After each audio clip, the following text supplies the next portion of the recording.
I got meat. I got all types of meat. I got chicken. I got salami.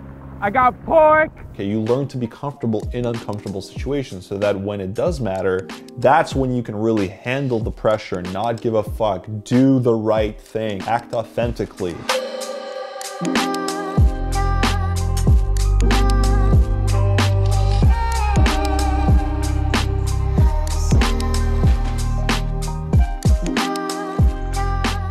What up, Casanova, and welcome to part 2 of my 2-part guide on how to stop giving a f***, how to push through your fears, how to embrace discomfort, and how this can not only help in your dating life, but in your life in general. Now, in part 1, we discussed some general principles and mindsets that it helps to adopt and follow.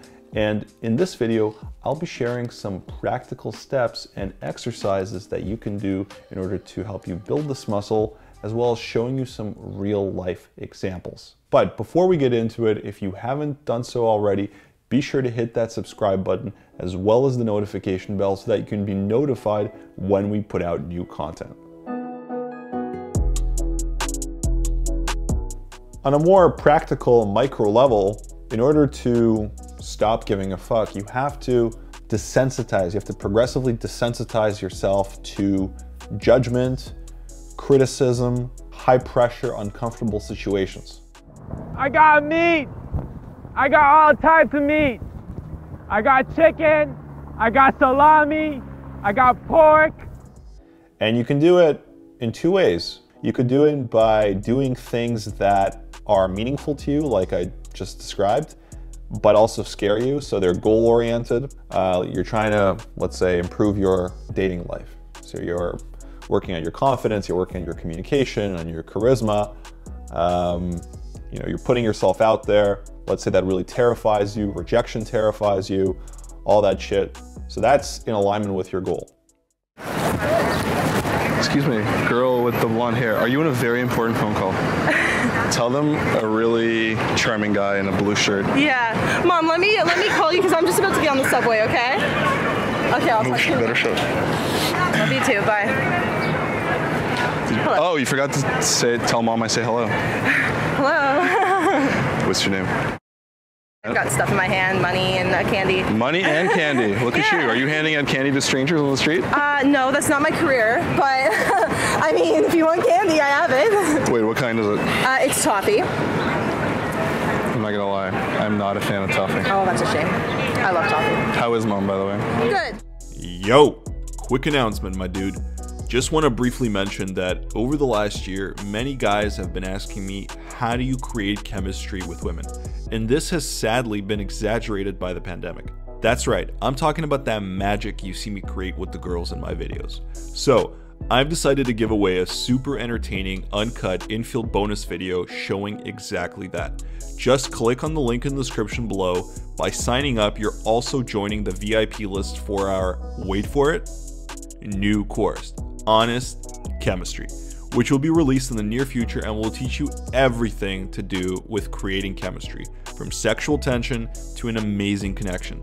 This course has been more than a year in the making, and I'm really excited to release it. So be sure to click on the link in the description box or comment section below to get access to your bonus video and stay in the loop. All right, now let's get back into it. Where you're learning to become a better comedian, so you're doing more or a better speaker, so you're doing public speaking, you're doing improv nights, you're getting on those stages, you're getting roasted. Similarly, you can do exercises that can help you build that muscle of not giving a fuck, even if they're not entirely related to this thing that you want to do. Because at the end of the day, this muscle of not giving a fuck helps in all areas of your life. So you can call them social freedom exercises. And when you're out meeting girls, for example, when you're out getting good at this, it's easy to combine the two. So what are some exercises, for example, okay, that you can do? Well, you can dance alone on the dance floor. Okay, that's an easy one. When the dance floor is more or less empty, all right, and you're just doing your thing, and you gotta dance like, this is important, you gotta dance like you're really enjoying yourself, all right? And it doesn't even have to be good. The point is to draw that attention to you.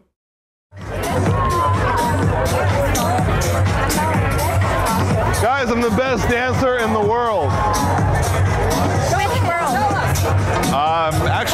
much every world. Okay. Show us.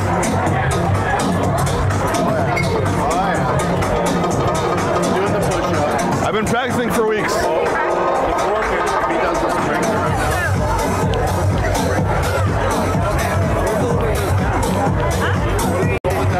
That's it. Some people won't even like give a fuck. Okay, to be honest. It's like, all right, some dude's dancing on the dance floor. Okay, great, whatever. But the point is to put yourself in a position where you could be judged by others, right? To create that pressure and just do your thing and just learn to be okay with it and enjoy it. Straight face, straight face.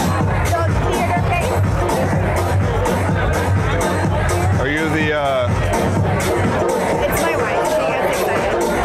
Hi, nice to meet you. I like your necklace. Tall women are my weakness. So does her. That's what we're married. Okay, another thing you can do is, I don't know, you go up to a group of people and you tell them something random, like, hey guys, I just wanted to let you know I got this new shirt. I think I look great in it. What do you guys think? Guys, I feel confident as fuck in this new shirt. What do you guys think? Need someone's opinion. I think it looks nice. Yeah? I like it, man. Okay, cool. It's fit. Cheers, thanks.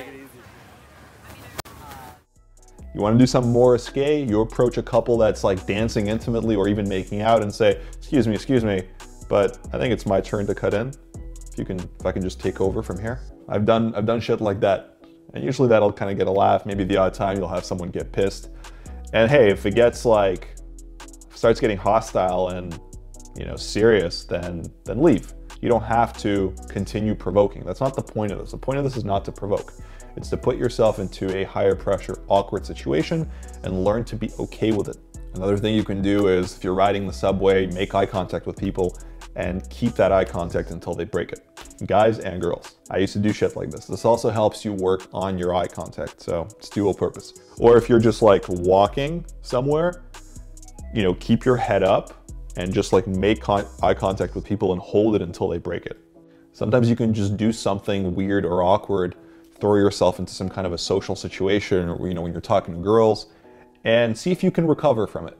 In the process, you're also gonna work your social calibration muscle, where you'll learn how you can recover from weird situations so that when you do fuck up in other kind of scenarios, inadvertently fuck up, you'll learn how to like adjust, calibrate, empathize, etc. Smooth it out. Okay, so it's very powerful to go from like weird, awkward, high pressure to, oh shit, I made everyone like me. Excuse me, girl in the white dress. Hello. She looks very suspicious at me, with good reason. She was mid-conversation. I was going to ask if she's Russian. She looks very Russian. Yes. How does she look Russian? No, что не видно. You look Russian. He's Russian. Do I, with my ginger beard? Maybe. I've heard different things. How was Versailles? Was it busy? Was it awful? How was the Were you guys not in there? Food? No. We got there How was the service? We got there pretty late. It's dead now. My buddy texted me a while ago. He said it was popping. Was it dead when you got there? And by the way, people, as a general note, find this shit refreshing sometimes. They like being around someone who truly doesn't give a fuck. It's contagious and it carries over to them and it makes them feel like they don't need to give a fuck and that they can just let go and loosen up and enjoy themselves. So try some of this shit out, okay? Try some of these exercises out. Again, remember that you want to build this muscle, so I encourage you to sometimes bask in the awkwardness. Just stay there and take the pressure sometimes when things get uncomfortable, okay?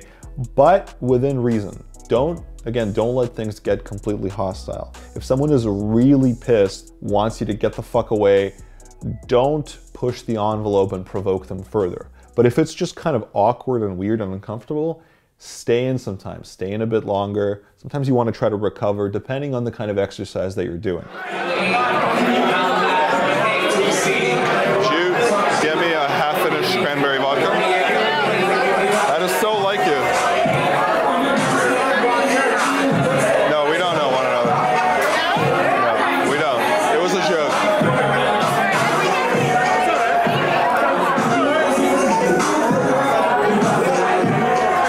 I'm gonna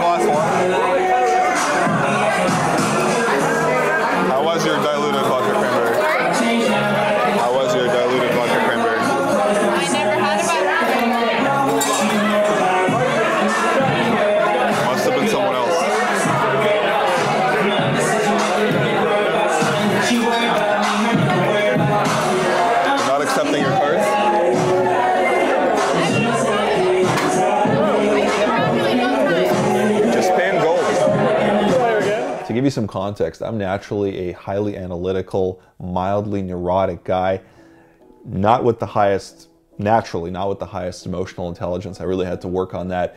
It was so tough for me in social situations because I would just overanalyze things ad nauseum, play out all these scenarios and be like, oh fuck, like what if this happens? What if that happens? Ooh, can I handle that? Can I handle this?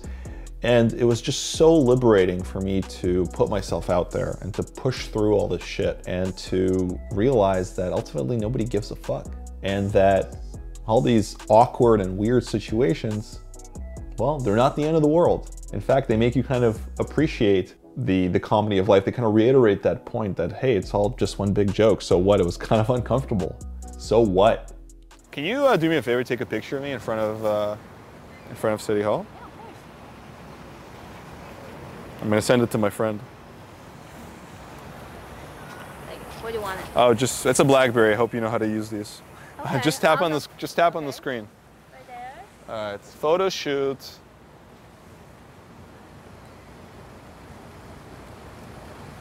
Okay, one more. Like a Greek god. In front of the, what is it, the Parthenon? I'm a Greek god. But in the process, you know, you thicken your skin. In the process, you learn to embrace discomfort, okay? You learn to be comfortable in uncomfortable situations so that when it does matter, you could apply that skill set. That's when you can really handle the pressure, not give a fuck, do the right thing, you know? Tell the truth, act authentically, right? Maybe confront someone if it's necessary. You know, assert your position, stand behind something you believe in, fight for something you really want. That's when that skill set really fucking matters. Because as someone once said, success in life is measured by the number of uncomfortable conversations that you've had. So put yourself out there, desensitize yourself, build up all these reference experience that make you realize that you're still alive. You made it. It was kind of funny looking back. You're gonna learn to truly, genuinely let go of all this bullshit, of all these fears and judgments and these rigid identities that you've created for yourself and this fearful paradigm that you've created for yourself, when in reality, it's all just a joke, bro. All right, guys, thanks for watching. If you enjoyed this video, be sure to hit that like button as well as comment your thoughts, questions, any concerns you have about the topic in the comment section below. I'm interested to hear what you have to say. And lastly, don't forget to sign up for our Honest Chemistry VIP list so that you can get your free uncut infield bonus video in the link in the description below or in the comment section. Thanks again, and until next time.